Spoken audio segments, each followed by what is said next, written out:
Hola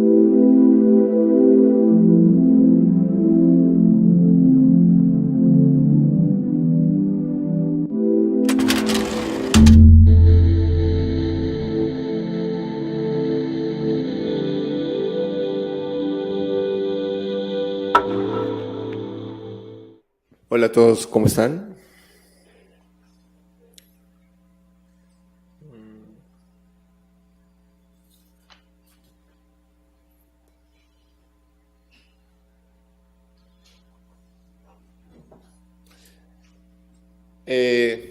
Primero que todo, muchas gracias a los organizadores, a este cordial instituto, como siempre ha sido el Instituto Mexicano de Psiquiatría, que ha sido escuela para mí, los hermanos han sido escuela. Y efectivamente vamos a hablar de un tema que es dificilísimo de entrada, que tiene unas palabras todas raras, pero lo vamos a volver de kinder. Entonces tiene que ver con esas palabras que leen ahí, neurotopología y neuroepistemología.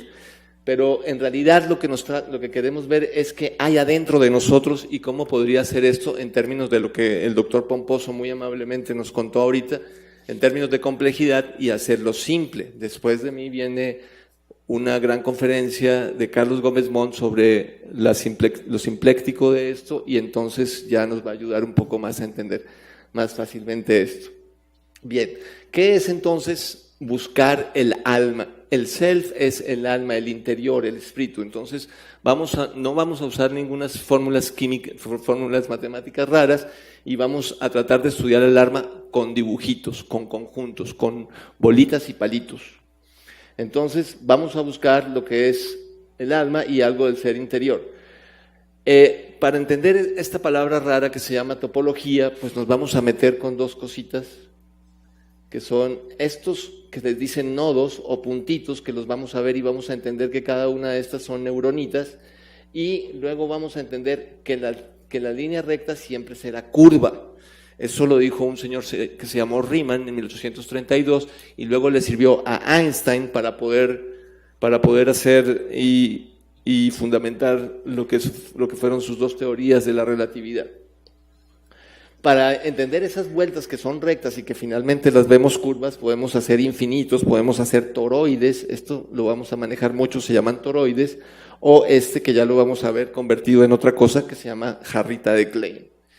Entonces, efectivamente tenemos, tal y como dijo el doctor Pomposo, a la simple complejidad. Tenemos a otro pedazo que es el episteme, que quiere decir el conocimiento, es la unidad básica de conocimiento de lo que podemos meter, es una palabra griega que quiere decir conocimiento. Y finalmente la teoría de la epistemología neuronal, que dice que todas las neuronas tienen un conocimiento. Las neuronas de los que están en la corteza visual tienen un conocimiento especial para poder procesar líneas, para poder procesar rayas, para poder procesar figuritas, para poder procesar colores. Las neuronas de la corteza auditiva es para procesar intensidad, tono, timbre, localización, etc. Así es de que hay unos amigos de Charlie, que son por ejemplo Tosi y Peters, y entonces trabajan en este tipo de cosas que son procesamientos de la estructura de la imagen.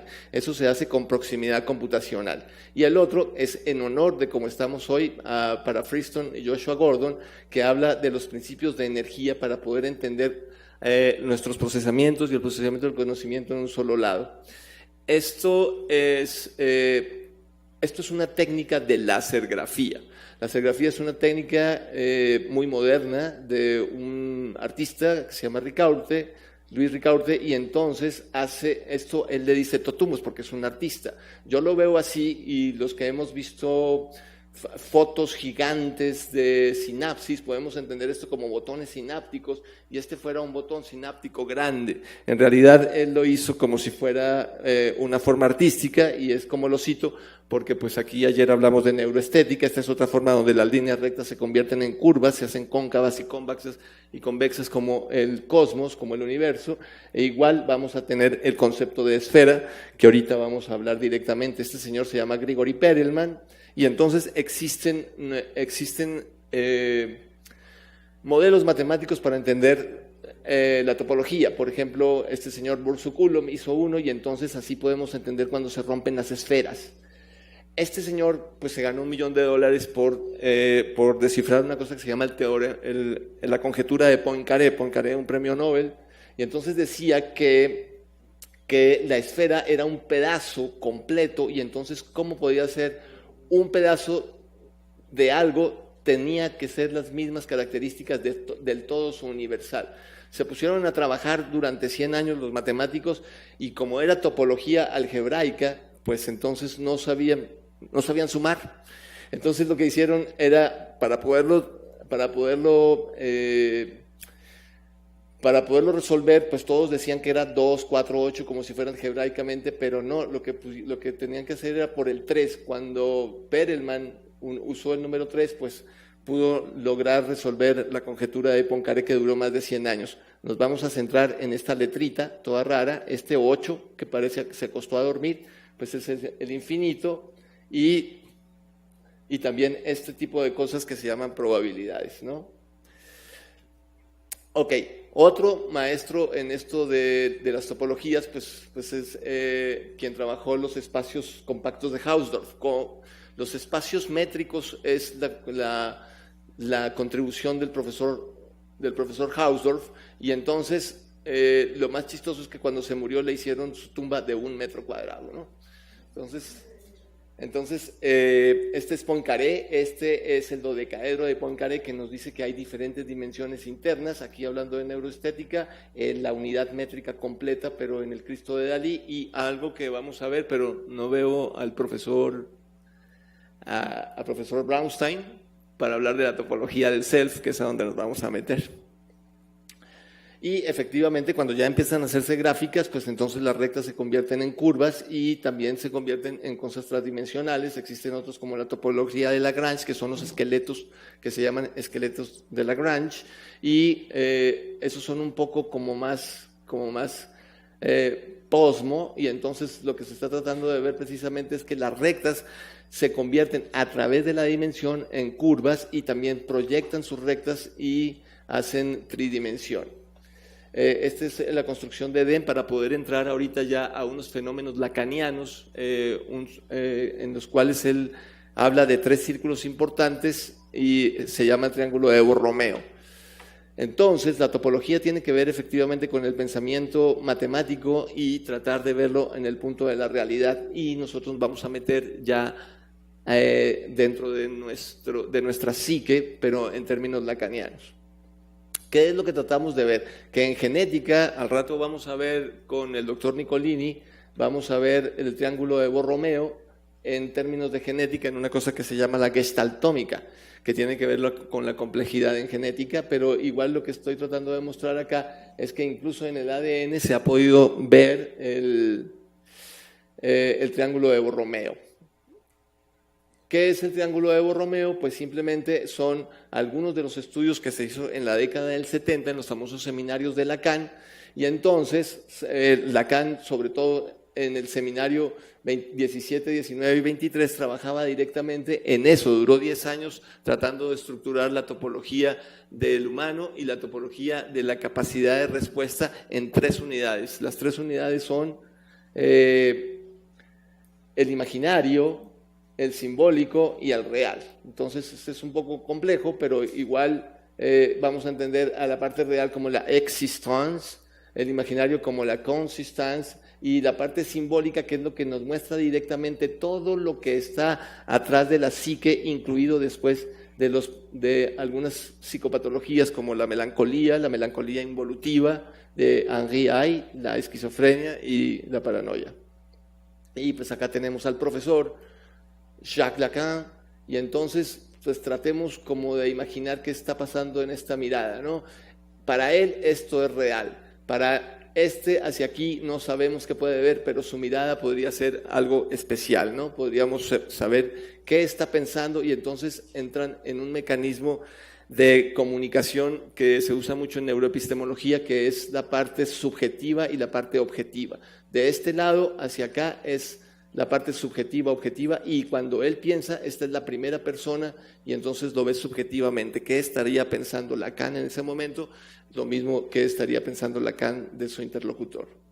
Entonces ya entramos a los toroides, y esta es la forma de en neurotopología, tratar de entender cómo se estructura el conocimiento. El conocimiento y el pensamiento tienen formas en las cuales tienen que ver con un complejo maquinal. El complejo maquinal es modificado de acuerdo a mecanismos que se llaman de retropropagación, pero que tienen que ver con computación. No se asusten.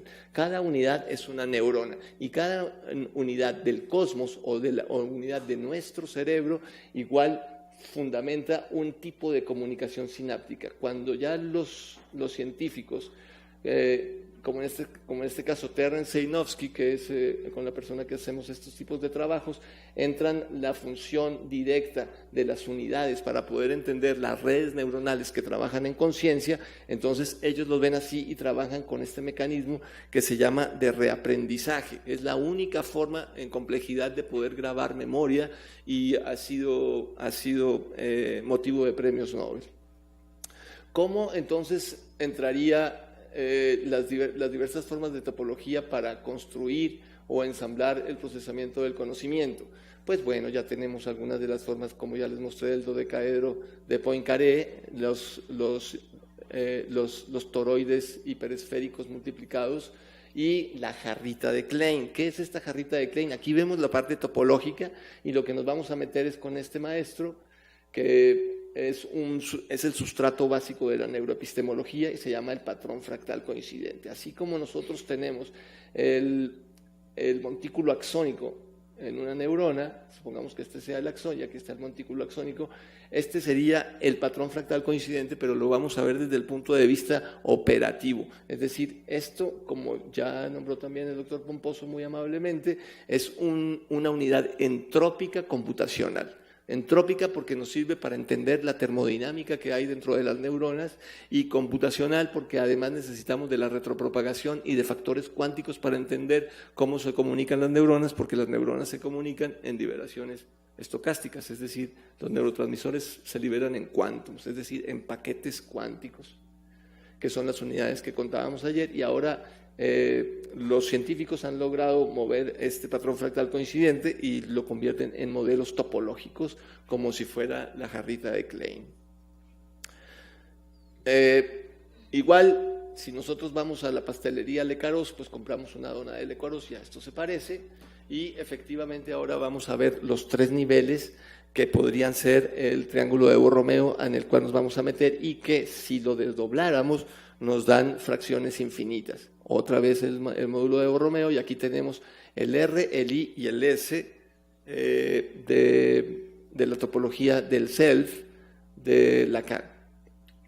Todo esto lo vamos a meter en una canastita para que sea más simple, y entonces ya nos podemos viajar y extrapolar lo que es el self hacia nuestro entorno. La capacidad de conciencia o una de las definiciones de conciencia es la traducción neurocognitiva de nuestras sensopercepciones, es decir, todo lo que está a nuestro alrededor, incluido el entorno cósmico, es parte de nuestro ser, y cuando nosotros lo apropiamos, entonces pasan cosas así, en la cual toda esa energía puede fluir dentro de nosotros, y es la energía que nos hace ser nosotros, es decir, es la energía del ser. Cada uno de nosotros, como bien sabemos, tiene una cualidad especial de ser. Luego, entonces, esta es una representación topológica de lo que es el self.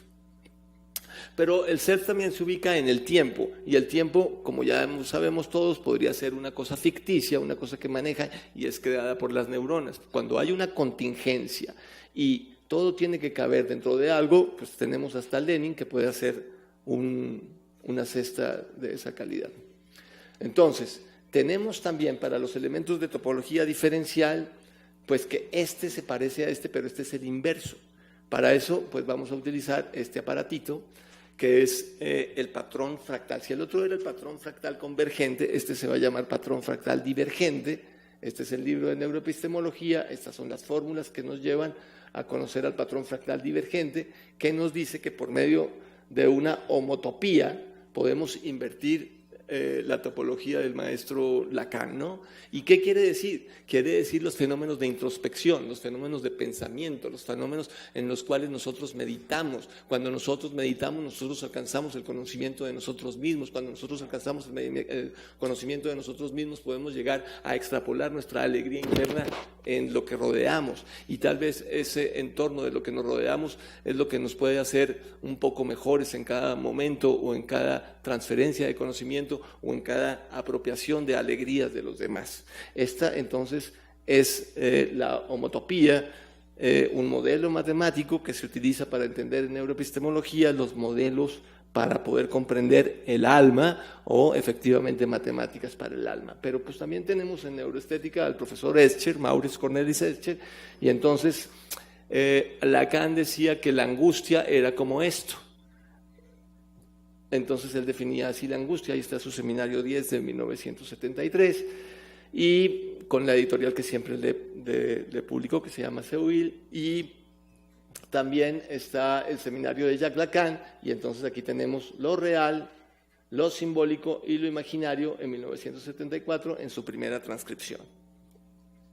El profesor Lacan haciendo el nudo de Borromeo, y esta pues es un regalo para el profesor Gómez Montt, Francisco, y para el profesor Charlie. Y entonces, ¿qué tenemos aquí? Que pues es teoría de conjuntos. Vamos a pasar a Kinder, para que vean que no quería yo hacer ecuaciones, y la ecuación es muy simple. El conjunto A es un toroide, o sea, es un círculo cósmico que tiene una idea común y corriente, pero que se está tratando de meter en nuestro conocimiento. El conjunto B es otro toroide, y entonces hacemos A unión B. Pero bueno, acá tenemos algo raro también. ¿Y qué es lo que notamos? Un polo, dos polos y tres polos. Luego entonces es un triángulo de Borromeo toroidal. Y pues ese es el conjunto C que contiene ahí de imaginario, R real y S es simbólico. Luego entonces, ¿qué sería esto y qué serían estas periferias?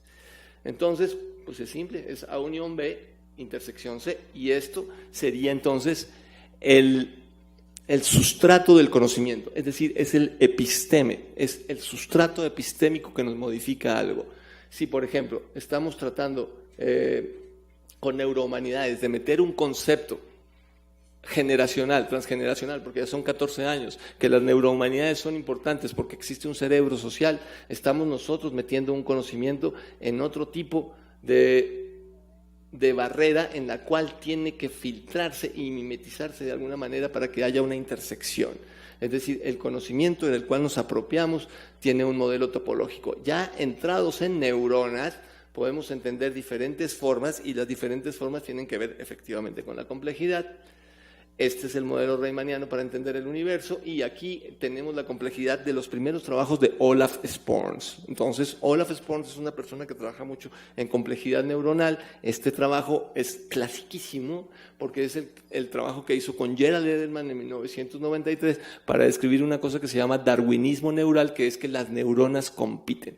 Cuando nosotros entendemos que las neuronas compiten por su lugar, por un espacio en las redes neuronales, por ser líderes de un proceso ecualizatorio dentro de una columna neuronal, para que haya una concreción de una idea, un pensamiento, una emoción o un sentimiento, entonces es que entendemos que pueden entender en cuadros como fueron las esferas del inicio que presenté desde el maestro Ricaurte. Efectivamente, entonces ya vemos otra vez los trabajos de 1993 a 2007, que son los de Olaf Sporns, ya hablando en más términos de complejidad. Ya son trabajos que tienen que ver directamente con algunas de las fases, y entre más retropropagación hay, más reverberación transináptica, contingencia sináptica hay entre ellas, entonces se van a aprender muchas más áreas. Por ejemplo, ahorita ustedes están recibiendo información, están tratando de recibir esa información, y donde la acomodan, la pueden acomodar algunos en la parte visual porque les gustan los toroides, a algunos les interesa canalizar ese tipo de información un poco más, lo meten en la corteza prefrontal, a otros les gusta emocionalmente y lo colocan aquí en el lóbulo temporal. Igual, entonces, estos artículos que luego llegan enviados por por Francisco Gómez Montt, y entonces viene que ver con la reverberación y con el acomodo de las neuronas.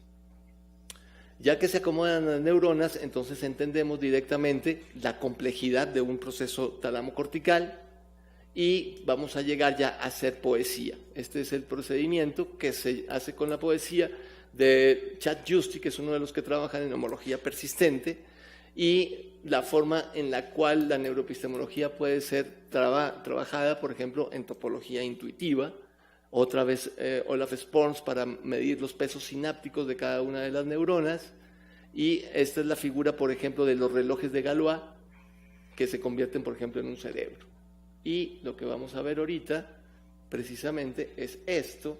Estos son los Calabi-Yau. Quiere decir que hay un señor que se llama Brian Greene, que trabaja directamente en teoría cósmica, y él habla de las 11 dimensiones del universo. Así nosotros tendríamos que entender que el cerebro también tiene 11 dimensiones de pensamiento.